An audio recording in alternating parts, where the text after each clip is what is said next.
Ambition can be a great thing to have. Almost all of human history has only come to pass, for better or for worse, because there was one or multiple people that wanted to do something and put all their energy into assuring it would happen. With video games being no different, being filled with innovative people that wanted to push the medium as far as it could go. Whether it be Ralph Baer, the man credited for creating the first video game console with the Magnavox Odyssey, or the team at Valve revolutionizing the first-person shooter genre with Half-Life's then unseen level of interactivity and immersion, allowing them to tell a story without ever taking control away from the player. However, whilst it is worth praising those who were able to pull it off, there have been times where people have bitten off more than they can chew, where the ideas and aspirations behind a game end up far outreaching what the team is actually able to accomplish, often leading to disastrous results.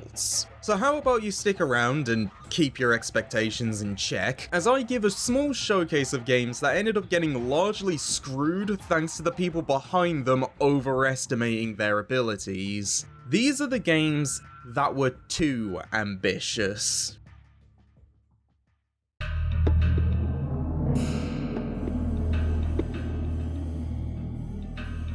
Let's start things off with probably the most obscure game for this video, with Haze, a sci-fi first-person shooter that ended up being the final title to come from Free Radical Design, the England-based developer best known for their work on the Time Splitters series. Now, unlike that series, which had been made under a mix of Eidos and EA, this new game would see publishing duties being handed over to Ubisoft, the idea for the title being directly inspired by the film Apocalypse Now, focusing on a futuristic military group that take a drug called Nectar, which provides them with superhuman capabilities at the cost of strong hallucinations meant to keep them from seeing all the death and destruction they're causing, with prolonged exposure to Nectar also resulting in death, which is kept hidden by the drug's main supplier, the Mantel Corporation, as part of an effort to maintain their wars and sell the propaganda they use to justify them. Haze would be first revealed at E3 2006 and was set to release the following year on PS3, Xbox 360 and PC, with Free Radical deciding to go all out on the title, not only creating their own proprietary game engine to allow them more freedom, but would also make a custom AI system which would allow enemies to dynamically interact with both the environments and other characters. However, as time would pass, not only would it be announced the game would instead launch as a PS3 exclusive, but said launch would get pushed back from the original summer 2007 release date to May 2008. The reason behind the almost year-long delay being the same one that a lot of developers at the time were facing, namely that the large leap in tech provided by the 7th generation of consoles made game development a lot more complicated, especially on the PS3, which quickly became infamous for how difficult developers were finding it to make games for, primarily thanks to the complex workings of the system's cell processor when compared to the 360's much more straightforward Xenon CPU. And given people were struggling just to port games that had already been made for other platforms, imagine how hard it was for Free Radical to also have to port over an entire custom-built engine and dynamic enemy AI to go along with it. And by the time the team had realized that they had bitten off way more than they could chew, they'd already signed the deal with Ubisoft, who in turn had already decided it was now only coming out on PS3.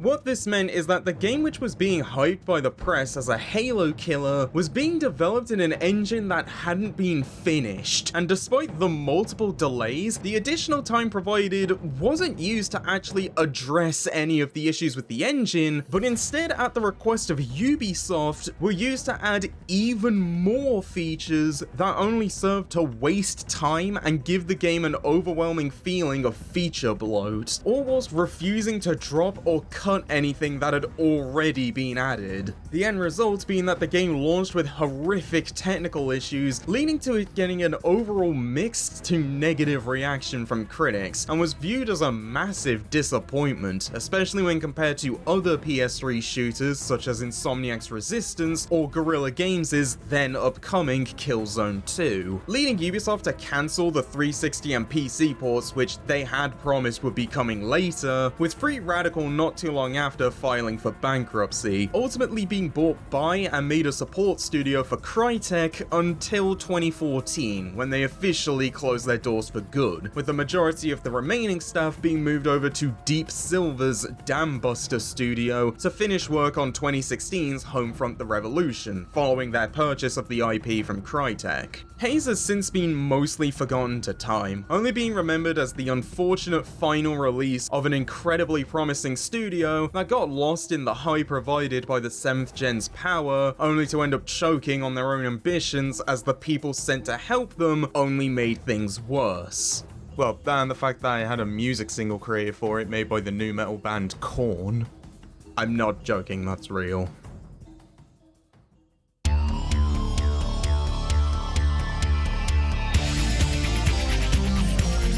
Now, a game being disappointing that led to a studio closure is bad, but imagine if it ended up not only being one of the worst of the year, but almost killed a widely beloved and then decade-old franchise, as was the case with 2017's Mass Effect Andromeda. For the people who somehow missed one of the biggest Western RPGs of the late 2000s and early 2010s, Mass Effect is a series of sci-fi games developed by BioWare, which over the span of 3 games follows Commander Shepard, a human systems alliance navy officer, and his efforts to save the galaxy from the Reapers, the trilogy being incredibly successful and widely acclaimed, with the only major criticism it ever saw coming from the 3rd and final game's ending, which was universally mocked as one of the worst of all time, to the point that BioWare and EA, who had bought the company just a month before the first entry released, were effectively forced to make an extended version with more cutscenes as an apology. That one blunder aside, Mass Effect was still a widely beloved franchise as a whole, meaning that even after 3 concluded the story of Shepard, there was still a desire to see more of what Mass Effect had to offer. However, BioWare's main studio in Edmonton wouldn't serve as the developer, and instead, the keys of the series were handed over to the smaller Montreal studio, who at this point in time had mostly functioned as a support studio, with them also being the ones who made the DLC for Mass Effect games. Now, admittedly, Andromeda's development was nothing short of an absolute disaster, issues ranging from a revolving door of leadership positions, EA forcing them to make the game in DICE's Frostbite engine, meaning entire gameplay systems had to be rebuilt from scratch due to previous entries being made in Unreal, all the way to the animation team losing months of progress after a switch in software in the middle of pre-production. However, the decision that would screw the game over the most was actually one of the first to be made, which was to re-explore and expand on the idea of planet exploration from the first game, with the end goal being to utilize procedural generation to create hundreds of explorable planets, something that would take a lot of work to get running, but could provide a feeling of space exploration previously unheard of. BioWare Montreal would end up spending years trying to get the system to work, creating a planet building algorithm to make terrains for players to explore, giving you a whole galaxy that you could freely fly through in roughly real time. But despite these plans, not only would the flight travel be removed, the number of planets was later cut down from hundreds to 30, with the final game only having 6. 7 if you want to count the tutorial level you can never revisit. The reason behind this change came down to the simple fact that, despite getting the technology to work, the team were unable to figure out a way to actually make the exploration any fun, or at least something people would be willing to do for hundreds or thousands of times. Effectively meaning they fell into the same trapping that No Man's Sky would have on launch, where despite the infinite possibilities, there was nothing of interest to actually do. What made things worse is that by the time the team realized this, they were already out of the pre-production and planning stages and were in the middle of production, meaning that when it was decided to not go forward with this plan anymore, it was far too late in development to be making such a large pivot like that, causing the game to fall way behind schedule, in turn resulting in the vast majority of the final product being made in the last year and a half of its roughly 5-year development cycle, which then also led to the post-production stage lagging behind, causing the game to release as a broken mess, as thanks to the rush production and all the other complications mentioned so far, the moment that the people in charge of polishing the game were able to fix a bug, as soon as something else for the game was updated, ranging from a core system to the design of one NPC, the game would just immediately break again. In the end, despite doing okay at launch, owing to the game's poor critical and commercial performance, the series would be reported as being on hiatus, with BioWare Montreal effectively being killed when they were merged with EA's Motive studio, who have since made titles such as 2020's Star Wars Squadrons and the 2023 Dead Space remake, with the only new Mass Effect release since Andromeda being a collection of remasters of the first 3 games in 2021. And whilst a 5th entry has been confirmed to be in development, given BioWare's reputation has seemingly only gotten worse after Andromeda was followed up by the similarly maligned Anthem and Dragon Age the Veilguard, along with constant speculation that given their poor performance, they could end up being the next studio EA shuts down. Let's just say that even if BioWare offer a new adventure amongst the stars, it's likely people would rather stay on Earth.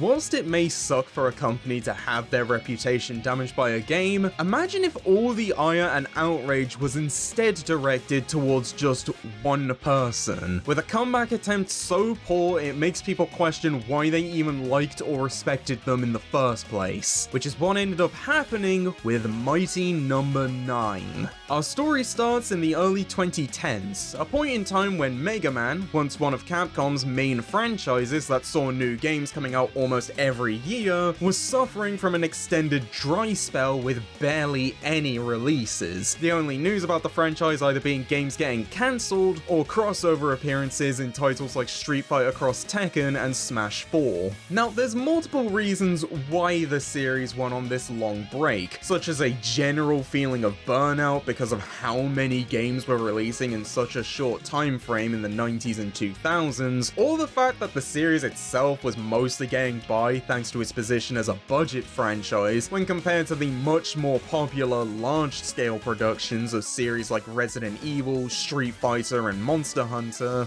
But the biggest reason, as stated by people within the company, was the departure of Keiji Inafune in 2010, a man who, whilst not the creator of the series or the character of Mega Man, was still viewed as a key contributor, owing to his role as a planner for Mega Man 3 and 4, as well as the first 2 games in the X series, on top of his more consistent position as a character designer, eventually leading him to become one of the main producers of the series, starting with Mega Man 8, which in turn eventually led him to rising the ranks to become Capcom's global head of production. His decision to leave the company being based on a mix of his dissatisfaction as a salaryman and desire to return to more hands-on game development, as well as an overall feeling that, to speak hyperbolically, the Japanese gaming scene would be doomed if companies didn't take on a more Western-like mindset, both in terms of how they were structured and the types of games they made. A mindset which for every success like Dead Rising and Lost Planet gave just as many failures such as Bionic Commando 2009 or DMC Devil May Cry. So naturally, when the news broke out that Inafune had launched a Kickstarter campaign, the man now being head of his own production studio named Concept, which was to fund a spiritual successor to the series he served as a massive contributor for, named Mighty Number 9, the campaign almost immediately smashed its target goal by raising over $1 million in just 2 days, with an ending total of $3.8 million, more than 4 times what they had originally asked for, and at the time made it the 6th most funded project in Kickstarter history, with an additional $200,000 from PayPal, giving a final total of roughly $4 million. However, it's with this campaign that the first crucial mistake was made, as much like a lot of Kickstarter campaigns, multiple stretch goals were added in order to incentivize further donations after they'd already cleared their target, which caused the game to not only expand its original Windows-only release to all 3 major PC operating systems, but would result in the game seeing ports across 7 other platforms, with home console ports on the PS PS3, PS4, Xbox 360, Xbox One, and Wii U, in addition to handheld versions for the 3DS and PS Vita. If that already sounds like they're putting too much on their plate, these stretch goals also added both co-op and competitive online modes, meaning that on top of having to get the game out across 10 different pieces of kit, they also had to make sure they were all capable of online play. This resulted in multiple delays beyond the original April 2015 release date, with Inafune's team even launching 2 additional fundraising campaigns, one via PayPal to add English voice acting to the game, and another asking Kickstarter backers for more money to add a DLC level where you played as Rey, the game's equivalent to Zero from the X series.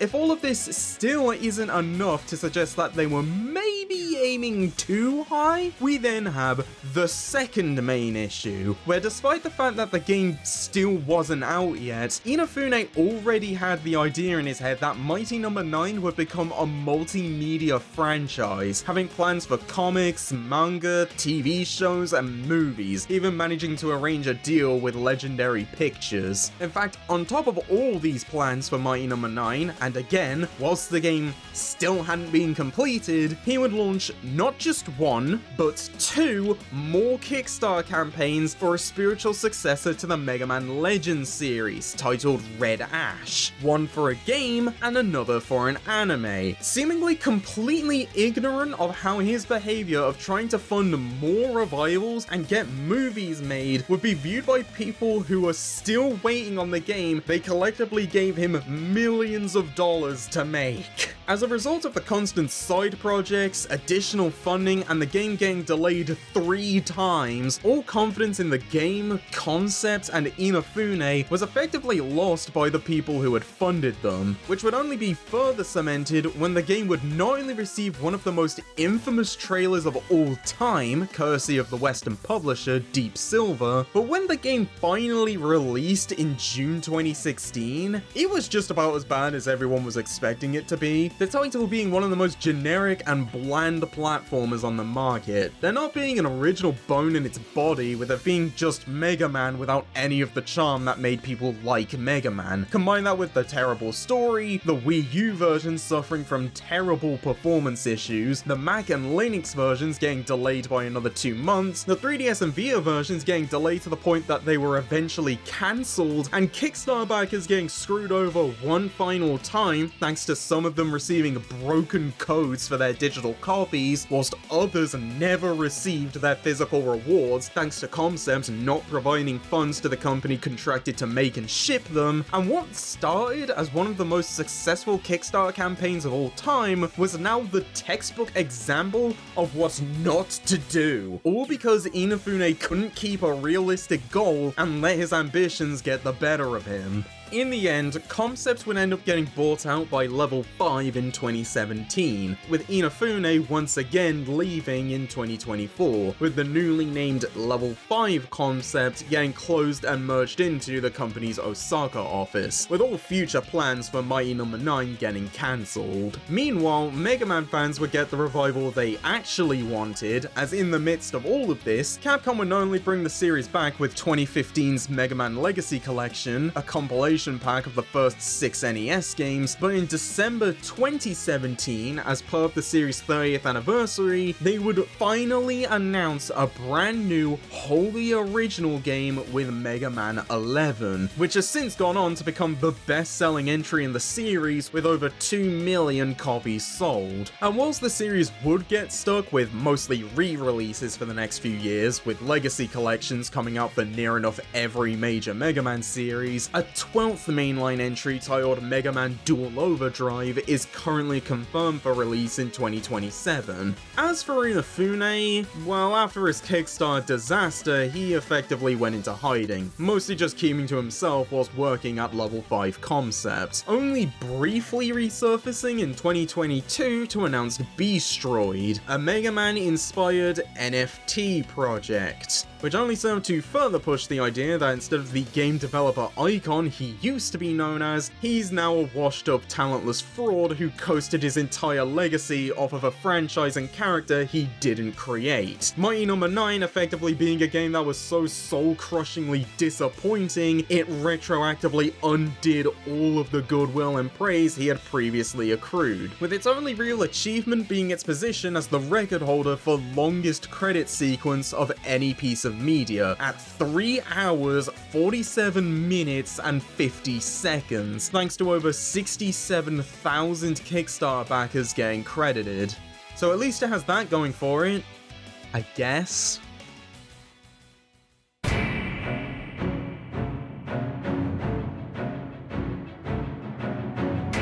So far, we've looked at individual games that got too caught up in their ambitions, but how about we end on a big note with an entire sub-series of games which all suffered from the exact same problem, as we take a look at Final Fantasy's Fabula Nova Crystallis series. Our tale begins around the early 2000s, when during a discussion on where to take the series after they had completed Final Fantasy XII, the creators at Square decided on something similar to what they were currently doing with the compilation of Final Fantasy VII, a lineup of games, movies, and books which, if you couldn't tell from the name, all took place within the same universe as Final Fantasy VII. However, instead of just simply building a multimedia franchise out of an already existing game, how this new sub-series would work is that all the media released for it would be based on the same mythology, which would be written by scenario writer Kazushige Nojima, with each game's director getting the creative freedom to interpret it however they wish, as long as it still adhered to the series Bible. The end goal being that it would help ease the development of future titles by allowing them to build their stories off of the same base. At E3 2006, Fabula Nova Crystallis would be officially announced alongside the 3 games that would start it off. Final Fantasy XIII, which would release as a PS3 exclusive and be made by the same team behind 7, 8, and 10. Agito 13, an episodic mobile game by the same developers as 7 Before Crisis, and Versus 13, another PS3 exclusive which would be done by the team responsible for the console Kingdom Hearts games, with this plan effectively positioning 13 as the next catalyst for a long-lasting universe to build off of, effectively gambling on the idea that 13 could be the next 7. Unfortunately, all 3 games would end up getting screwed over in some way due to the team's ambitions of creating these worlds massively outreaching what they could achieve. So let's talk about them in relative order of how badly they got screwed. Final Fantasy XIII was easily the one that came out the most unscathed during its actual development, as whilst it had been delayed a few times with it releasing in 2009, this was mostly just from fairly normal circumstances all things considered, stuff like it being put on hold due to the previous entry 12 getting delayed, or the fairly late decision to also make a version for the Xbox 360. Instead, where most of the backlash came in was due to some people just not liking the final product, a lot of people hating the game's generally linear world design, often leading to the title being jokingly referred to as Final Hallway 13, along with the story and writing getting a fairly mixed reaction, some feeling that it was borderline nonsensical unless you read through the in-game data logs in order to understand what any of the mythological terminology meant. And whilst 13 did still do well reviews and sales-wise, especially in Square's home market of Japan, when the team tried to further continue the story with 2011's 13-2 and 2013's Lightning Returns, each subsequent entry would not only perform steadily worse sales-wise, but the overall reactions became progressively more negative, especially in the West, which was always far more critical of 13.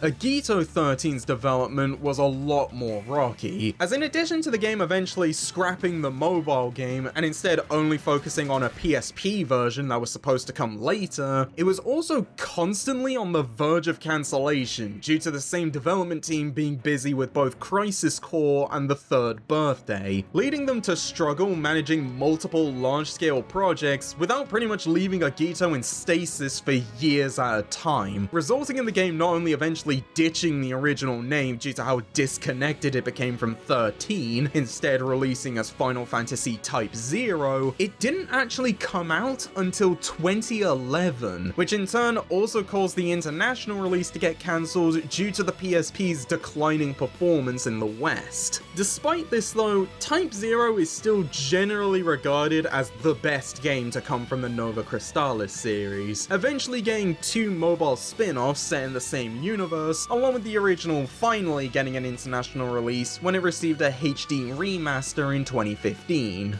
However, both of these games were child's play when compared to the absolute horror show that was Versus 13's development cycle, as thanks to an ungodly mix of the game's increased scope, which led to it getting both rebranded as Final Fantasy 15, making it a mainline entry, in addition to moving from a PS3 exclusive to a PS4 and Xbox One game, a general sense of the game having no sense of direction, best exemplified when in 2012, 6 years into the game's development, higher-ups at Square had to step in when the original director, Tetsuya Nomura, proposed on a whim to make it a musical after watching Les Mis, and a change in leadership when Nomura was reassigned to Kingdom Hearts 3, with full power being handed over to Hajime Tabata, who was brought in as a co-director when the decision was made to turn the game from Versus 13 into 15, with him now being given the unenviable task to try and cobble something together after years of gestating, with a final release date of 2016, a decade after the game was first announced.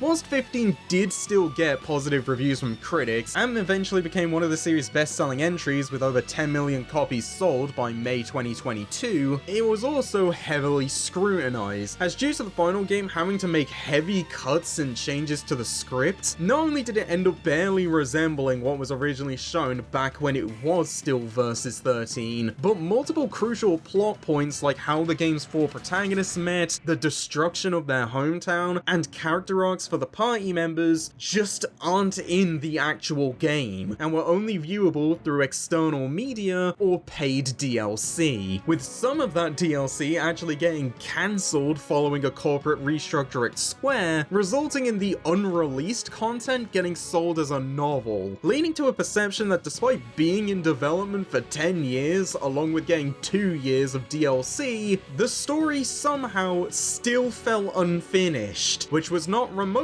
helped by the fact that, despite all these missing and dropped plot points, the team somehow found the time to add an entire side quest which was a blatant advertisement for Cup Noodle. Whilst it be inaccurate to say that any of these games outright flopped, or even necessarily bad in some cases, what is accurate to state is that unlike the compilation of FF7 series, which is still going strong today with the remake trilogy, Fabula Nova Crystallis not only failed in its mission statement to streamline the development of Final Fantasy games, with nearly every game facing some form of turbulence, it also never quite managed to convince people to fully buy into it, partially due to Square not properly explaining what it was, leading some people to believe it was simply an alternate tagline for 13 instead of its own separate mythos shared across multiple games, and partially because despite the amount of effort that was put into it, from the outsider looking in, the mythos Crystallis was offering really wasn't that much different from what other Final Fantasy games had done both before and afterwards, making them question what the point of branding it as a new sub-series even was, especially when as time went on, the games for it were progressively becoming more detached from it, them each failing to get people on board due to 13's information overload on the mythos and declining returns with each sequel, Type 0 getting a dev team that was often too busy with other projects, and 15 barely having any strong connections to the mythos and being dependent on supplementary material to get the most basic of world building across. Since the sub-series' retirement in 2019, Square has generally stuck to making games that either expand on the worlds of pre-existing entries, like with 2022's Stranger of Paradise being a dark fantasy spin on Final Fantasy 1, or use the old formula of having a completely New World and lore, with titles like 2023's Final Fantasy XVI, with the idea of trying to immediately build the next 7 from the get-go being put to rest, especially since it's been long showcased that they can just keep making money off of 7 until the end of time. We'll end things here for now, but I hope you can take home with you that whilst there's nothing wrong with dreaming big, sometimes you really need to take a step back and consider what you realistically can accomplish, as otherwise you're just setting yourself up for disappointment. Especially if your name is Keiji Inafune and you thought you could build an entire multimedia franchise off of We Have Mega Man at Home.